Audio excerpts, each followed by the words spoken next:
Hello and welcome to Denis Garage. Today we're going to have a kind of match or comparison of two Poljot Deluxe.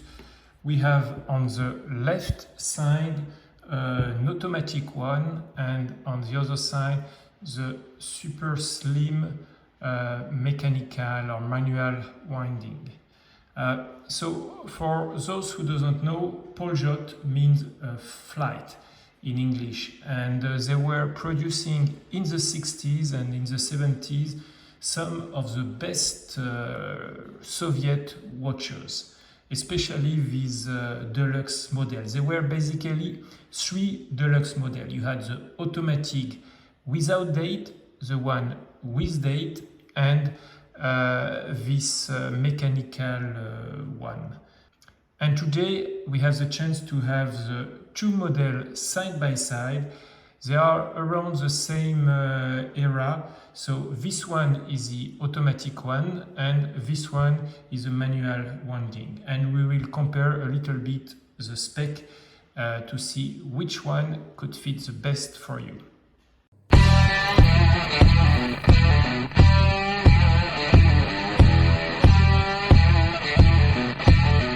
So now let's compare first the size of the watch. The smaller one is actually the automatic one with 34.6, and this one is slightly bigger with 34.9 millimeters. But as we can see, this one looks much larger. It's due to the crystal and the lack of bezel. Here we can see we have a quite large bezel compared to this one, which basically has no bezel. So it looks much bigger. The lug to lug are almost the same, with 41.5, and the 8 are little different. Actually, for an automatic watch, this one is quite thin because it's 9.2 millimeters, and this one is only 8.8 millimeters.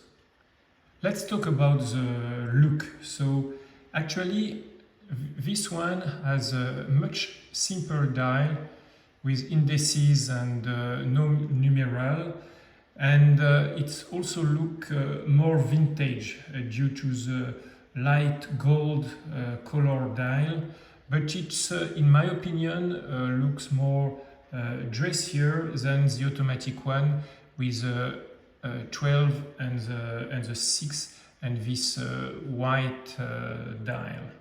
But it's just a question of test, but I think this one would make the perfect vintage dress watch with a suit and a white shirt, for example.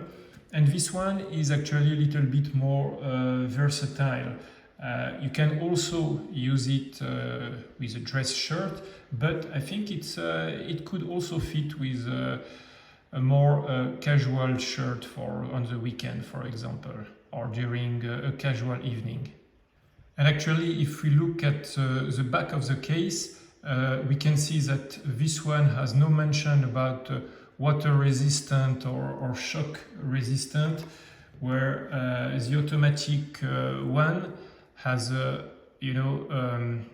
double piece back with this ring that push on the ring and give more water tightness than this just simple push back case. And actually it's written that it's water. Let's zoom a little bit. So it's water protected. It has a steel back, and it's also shockproof automatic. So this one, so we confirm that the usage is much wider than the other one.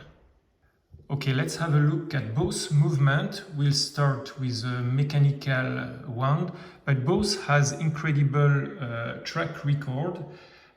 This one, actually, the caliber 2209 is an ultra thin movement. It's only 3 mm height, and it receives a gold medal in 1963 in an international fair in Leipzig. So we see the 23 jewels. We have the stamp from the factory and the caliber and the reference under the wheel.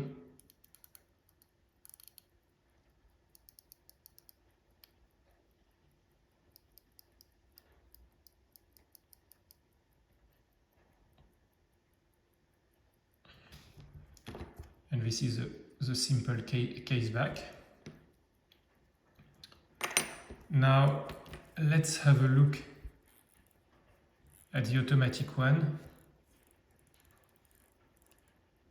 So the automatic movement is a 2415, and it's also very impressive because in 1962 it has the world finesse full rotor automatic winding watch movement with only 3.9 mm height, so only 0.9 mm above the other movement.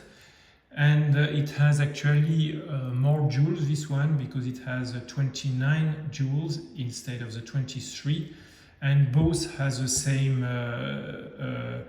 bit hour rate of 18,000. So this one has a power reserve of 36 hours, where this one has 41 hours, but both are very nice movements.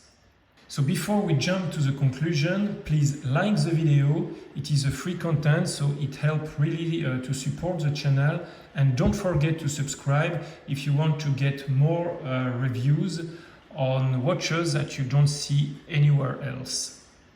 Both watches are iconic Soviet watch from the 60s, and they were what the Soviets were doing the best at the time.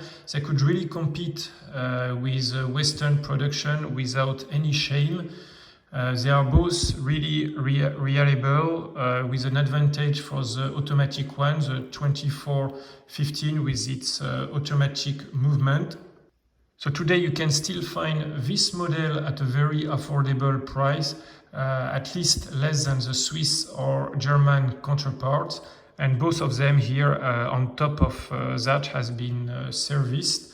This one has a new dial, which is actually the one of the model with date, but it's still a very nice one, even though it's not 100% original. So please tell in the description which one you prefer, and why also you prefer one of the model, and also share your experience with the movement if you have one of this model.